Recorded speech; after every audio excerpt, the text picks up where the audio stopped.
y'all, it's the Milkmaid.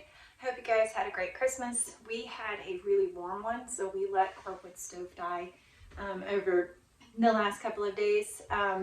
Just there was no need. It was like close to 70 degrees outside. And we also wanted to clean all the ash out. So now I'm going to be building another fire to keep it going since the temperature has dropped and it's a lot chillier. But I thought I would show you how I do a top-down fire. This is like a method that you use for wood stoves. I'm thinking you could probably use it outside. I've never really done it, but well, I'll explain as I go along. Let me show you what I've got lined up first. I've got 2x4s or 2x6s that I split into varying sizes all the way down to pretty much almost paper thin. Some of them, especially that little pile. Excuse my dirty floor, but if you have a wood stove, you understand that's just unavoidable. And I also love to use these. They're like egg cartons that apparently a bird crapped on, but yeah. They actually are really awesome fire starters. I've got some lard. It was suggested to me that I use bacon grease. I'm gonna give it a try, but I'm not gonna use my bacon grease because that's awesome stuff. So I'm gonna use that and then put it on some paper towel. We'll see how it works.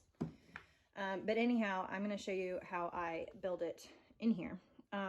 Important thing to note is that you want your flue all the way open, okay? If you have one up on your chimney thing, excuse my brick, we still have to fix that and re-black the stove and all of that. But yeah, you want your flues open, okay? Because you want to draft. So let me start building this.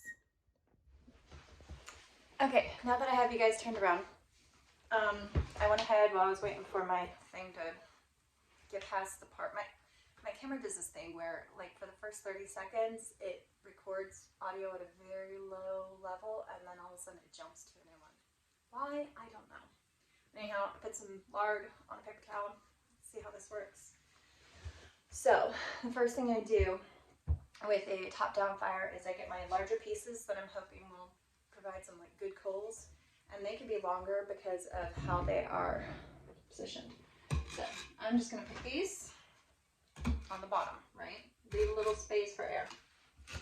And in fact, because I don't want this to be too tall, and it really depends on your firebox how you orient them, but for me, this works pretty well. Something like that, if you can see. All right. And then my next layer, now this has a kind of weird firebox. I honestly wish it were oriented this way, although it is prettier this way. Sometimes my coals and logs will fall off, and that's kind of annoying. But you could crisscross them like this. These are a bit too long, so I just kind of set them at an angle. Okay? Trying to keep them kind of level because you'll see why. Then I start moving down the line. Now, I'm just going to go overboard here and use like a whole lot of it because I have a whole lot of it. But what I do is each successive layer, I just crisscross. And that allows for a lot of airflow. And what will end up happening is coals will start falling down as the higher levels catch on fire, and you know that helps set these on fire as well.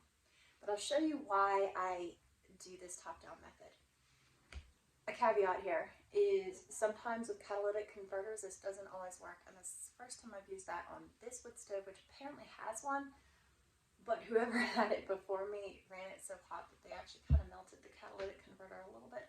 Still works, but yeah. Let's see.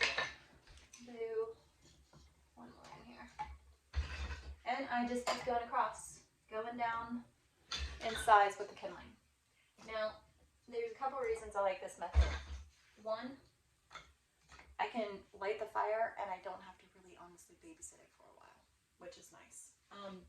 The other reason is that it keeps, and I'll show you, it's going to have the beginning flame right here, right at the top of the stove where the chimney is.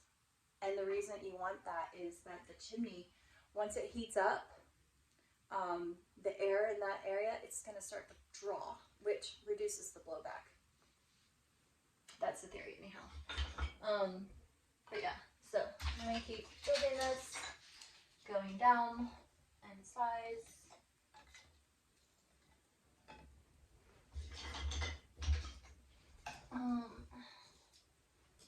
Until we got it. And you can see like these, then as I go up, I kind of cut them shorter so that eventually I can crisscross them better.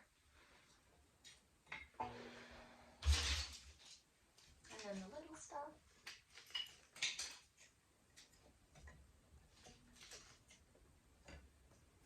And so a lot of people think, you know, like if it has,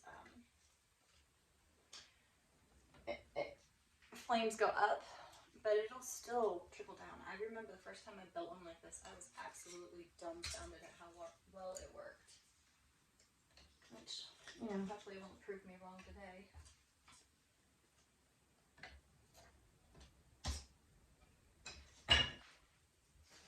And then I've got my baby stuff. What I think I'll do with this really tiny scrap stuff is actually put it on my cardboard. So I take this. Now you can use cardboard. I just love to add cardboard things, and you know, I've got a ton of them, so it's helpful. I mean, you can use all kinds of stuff, I suppose, but for me, I just like how long it holds a flame. It's kind of like dry roulette in that sense. And the way that it's shaped, it seems to kind of work really well. So there's that. Alright. I'm tempted to like put some of the lard on it. What do you think? Let's give it a go. And I'll show you in just a second kind of how far up it is.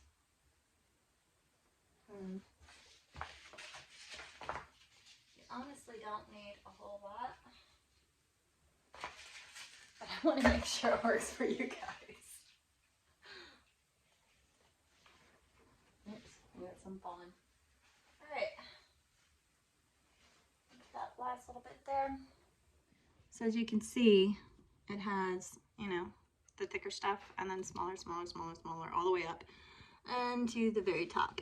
Now, I'm pretty sure that the air is drawn back here, but I've built this so freaking tall, maybe I should scooch it back. But hopefully that works. Okay, let me get a lighter since apparently I forgot that. All right.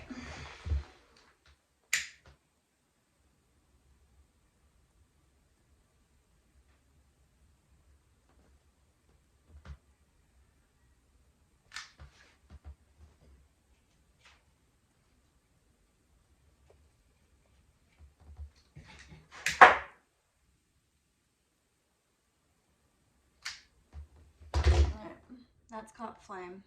Now I can see smoke coming out a little bit here, but what I should start to see is the smoke pulling in as this heats up.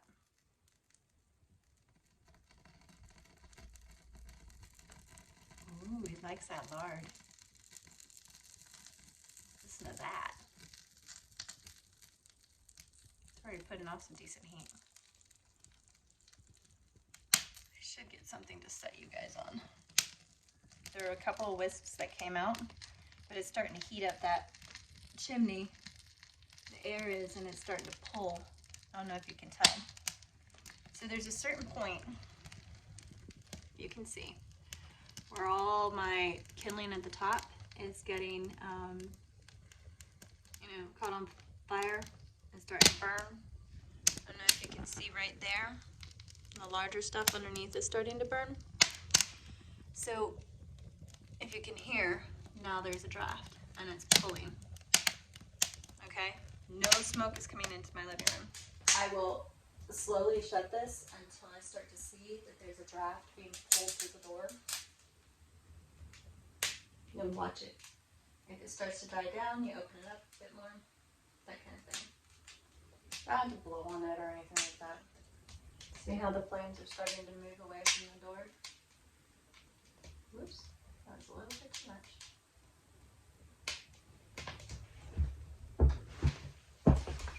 gonna just wait. I'll just let you watch the fire.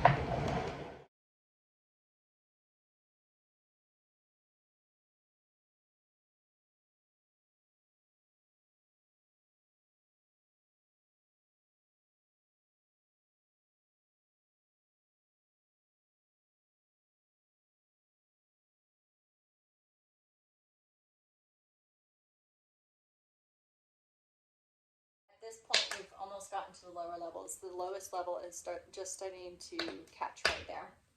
Now, I still have this door not latched. It's just a crack, and you can see the airflow from it. So what I'm going to do is like, oh, see what happens when I open it?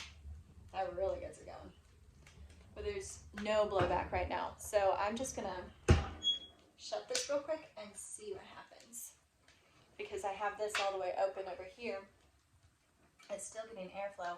And I've got to replace this, I forget what you call it, whatever, the braiding, so that it doesn't leak air, because I think there's some air leakage that comes in here, probably because whoever had this before warped it a little bit.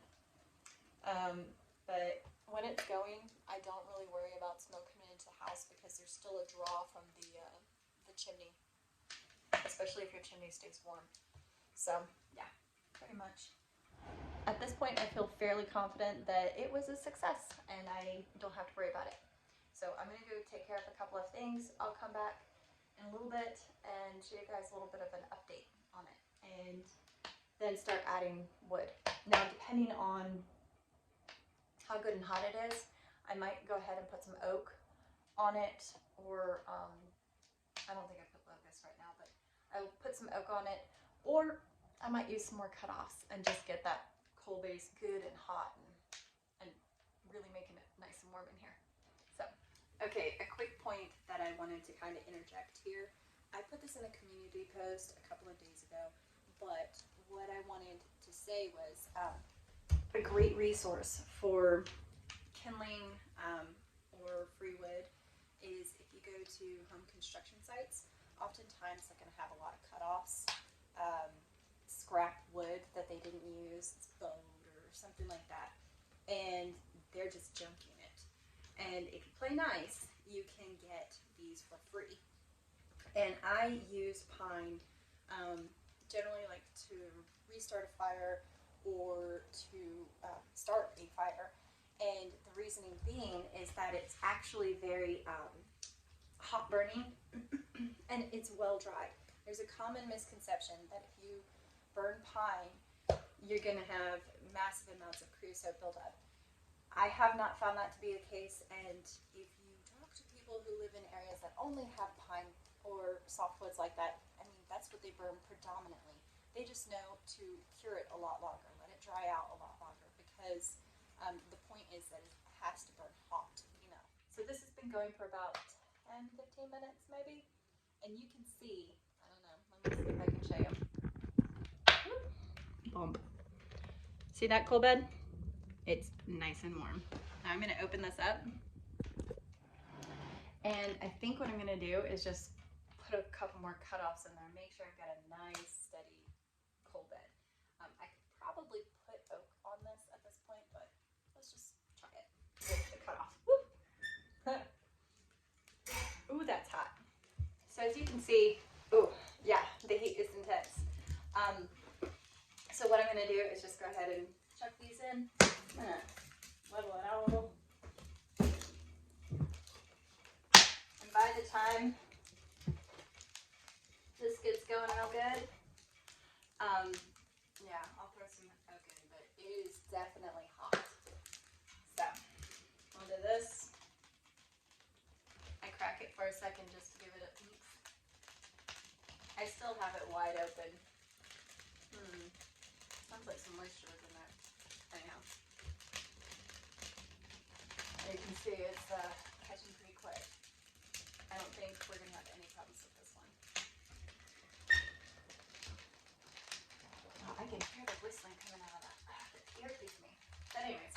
And so that's how you build a top-down fire, and it worked. Yay! I hope that was helpful to you guys. It works. I like it because there's less blowback, in my opinion, and you don't have to babysit it quite so hard to begin with. I hope you guys have a happy New Year's, and 2022 should be an interesting year. Learn all you can, prep up, learn. People can't take away skills and knowledge.